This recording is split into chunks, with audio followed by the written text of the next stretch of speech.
Good morning, Year 10. This is Mr. Esa. Today we're going to discuss reflection and refraction of wavefronts.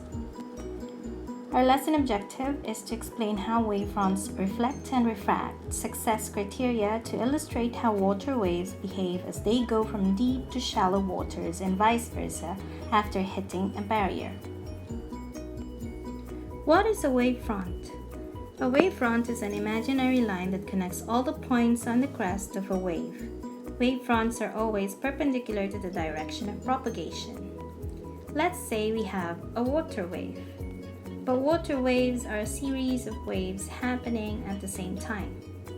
If we can draw a line connecting all the crests together like this, then we form wavefronts.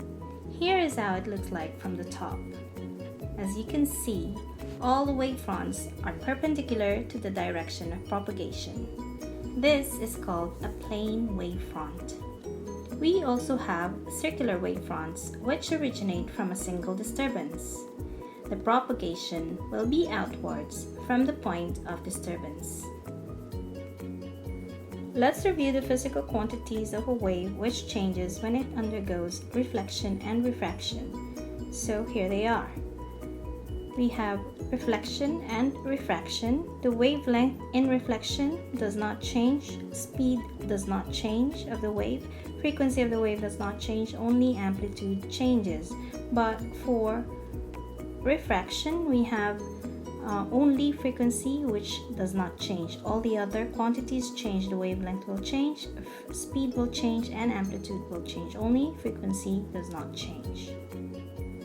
Reflection of wavefronts.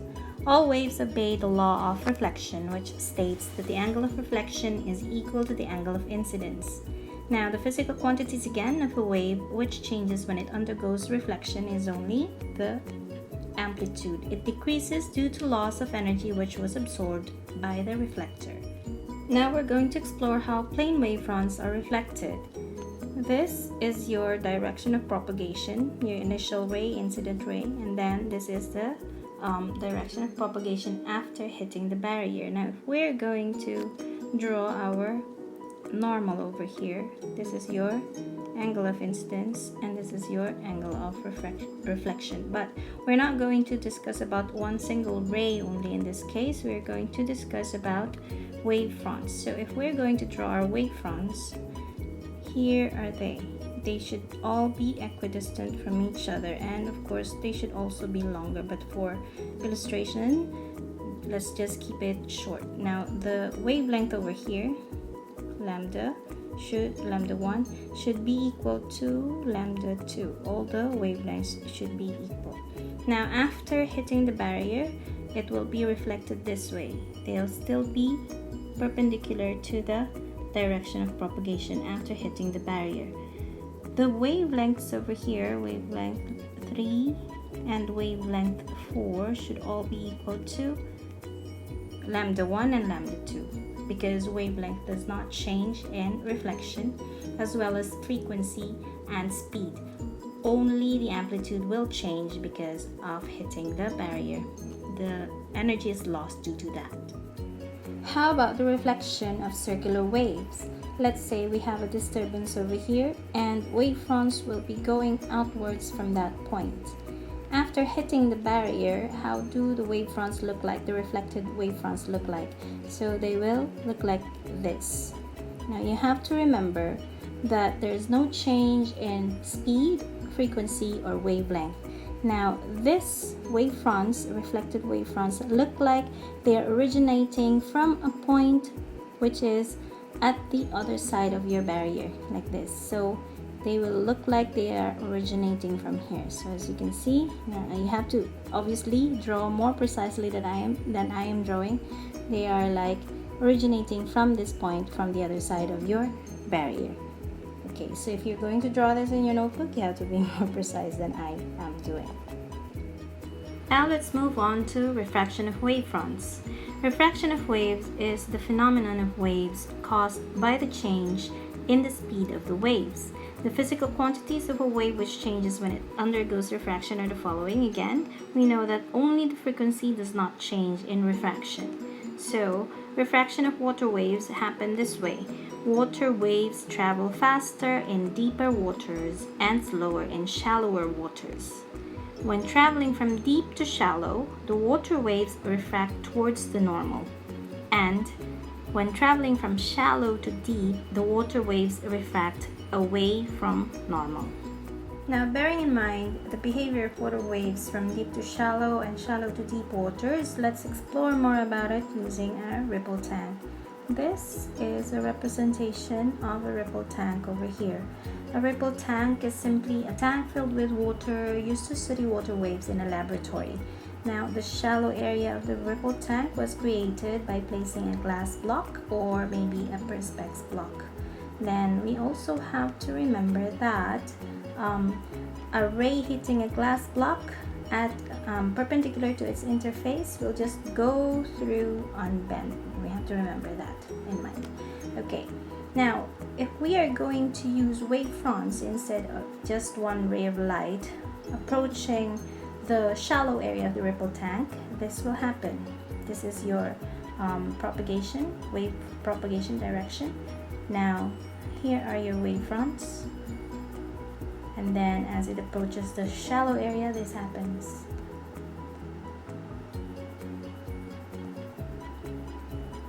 And then as it leaves the shallow area going back to the deeper area, this will happen. What explains the behavior of water wave in this case?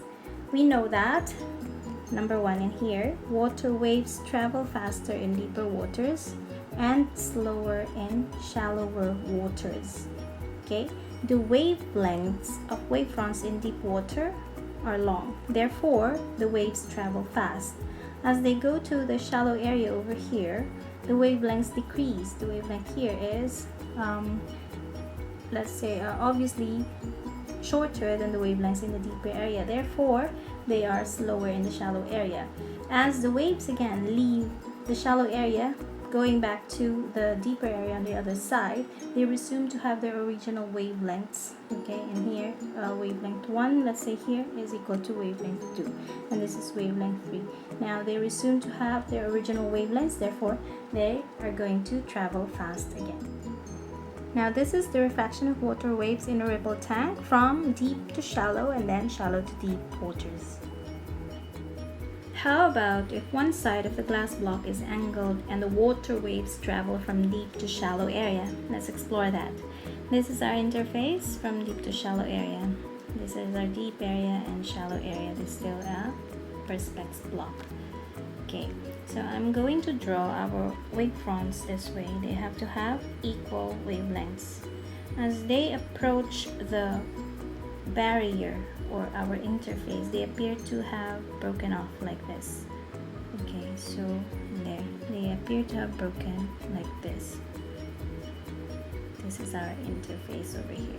Now if I'm going to draw the propagation of the wave in here, and then I'm going to draw my normal from there. This is my normal, which is perpendicular to my interface.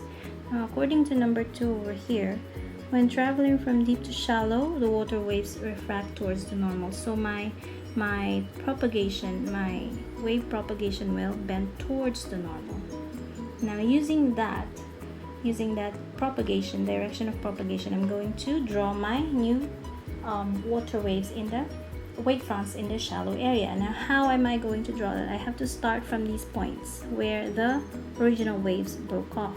So from there, I'm going to draw wavefronts which are perpendicular to the wave propagation. So I have to start with this one. Looks like this. Now they all look like this, still perpendicular to the propagation of the wave, direction of propagation. Now you have to see that the lambda over here, the wavelength here, is now shorter than the original wavelength, because as we know, from deep area to shallow area, the wavelength will change from long to short. Therefore, it's faster, and here it will be slower. But now it's bent towards the normal as shown. And you have to use scale, of course, ruler, to draw your propagations of waves, and you have to be careful that this is perpendicular to your wavefronts as well as this one. How about if we have the same glass block, angled one, and then now we are going from shallow area to deep area. So here is our glass block, or Perspex block is the same one. Now I'm going to draw the water waves from the shallow area, the wavefronts from the shallow area to the deep area. We know that from the shallow area the wavelengths are smaller, okay, and then as they approach the interface they seem to break off like this. Now I'm going to draw the direction of propagation, so it should be straight, sorry about that. Now I'm also going to draw my normal. My normal is over here, touching my direction of propagation. Now it says in number 3 over here that when traveling from shallow to deep, the water waves refract away from the normal. So drawing that direction of propagation away from the normal, this is my normal over here. Now I'm going to draw the line of propagation, the propagation direction of propagation away from the normal like this. So here is my new direction of my wavefronts. Now I'm going to draw the new wavefronts, but I have to start where my original waves broke off, here. Okay, so drawing that, it will look like this. Okay, like this, which is perpendicular to the direction of propagation in here. You have to be careful, it has to be perpendicular. The direction of the wavefronts should be perpendicular. No, the wavefront should be perpendicular to the direction of propagation. Now let's answer some example questions. In here we have the diagram shows a water wave in a ripple tank. Which line represents wavefront? So we have already learned this earlier, so the answer here is B. C is not the wavefront, of course. It should be the line connecting all the crests together. That will be your wavefront.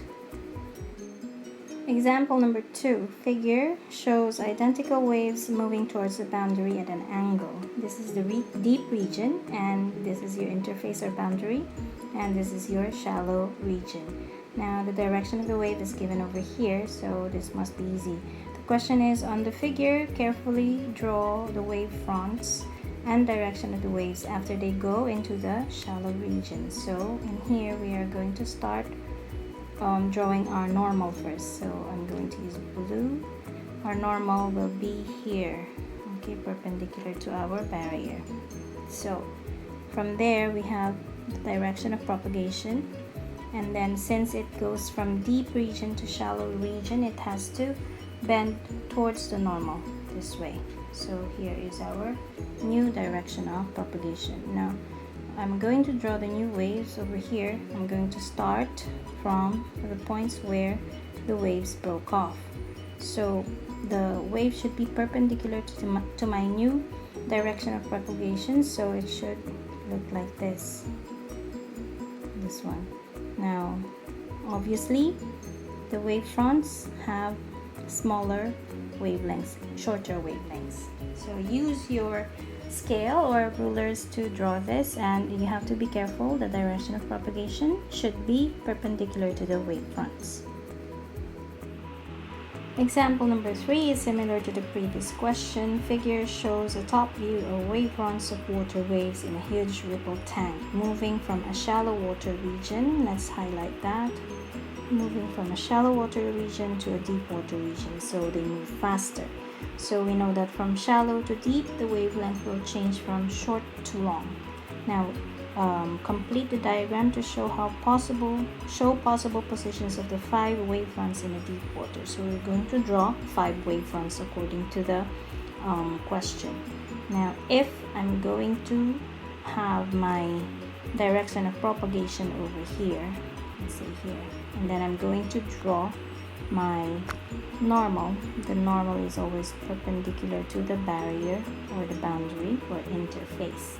Now from shallow to deep region, we know that the wave propagation will be bending away from the normal, okay, away from the normal. So in here I'm using this, I'm going to draw the new waves. Here are the points where I should start. Okay, now the new waves will look like this. Okay, they should be perpendicular to the new direction of propagation. So this is your answer for this question, which is 2 marks. Now you already know that the next questions will be yours. So this one is your first question. Diagrams show water waves that move more slowly after passing into shallow water. Which diagram shows what happens to the waves? You just have to choose. Second one, a vertical stick is dipped up and down in water at P. In 2 seconds, the 3 wave crests are produced on the surface of the water. You also have to choose the correct statement according to this. Work number 3, you're going to draw and answer a few questions about it. It's similar to the questions that I have given you as an example, so this should be easy. And then number 4, which diagram shows a wave traveling from deep water into shallower water? You have to apply the concepts on water waves, the behavior of water waves from shallow to deep and deep to shallow. Number 5, a ripple tank is used to demonstrate refraction of plain water waves. The question here is, what is the speed of waves in the shallow water? Now you have to remember V is equal to F lambda. Okay, and you have to remember that frequency does not change if refraction happens. And then we're going to go to the next question, number 6. Question here is still what is the speed of the waves in the shallow water? We still have V is equal to F lambda. Okay, I think lambda is given, the speed is given. Frequency does not change in refraction, so you have to remember that in solving this question. Question number 7 is, the dipper in a ripple tank vibrates at a frequency of 4.0 Hz and the resulting wave pattern is photographed. The distance between 2 crests is shown is 20 centimeters. Okay, 2 crests, but this you have to analyze if this is the wavelength or not. Then you have to use still V is equal to F lambda F, whatever you are more comfortable with. And then you're going to calculate the speed of the wave. So this is all your work. You have to solve it on your own, and then we're going to discuss it in class. So what have we learned today? We illustrated how water waves behave as they go from deep to shallow waters and vice versa after hitting a barrier. I hope you enjoy this. It's really hard to record this time. I don't know why. And this is still Mr. Essa. I hope you enjoyed. Have a nice day.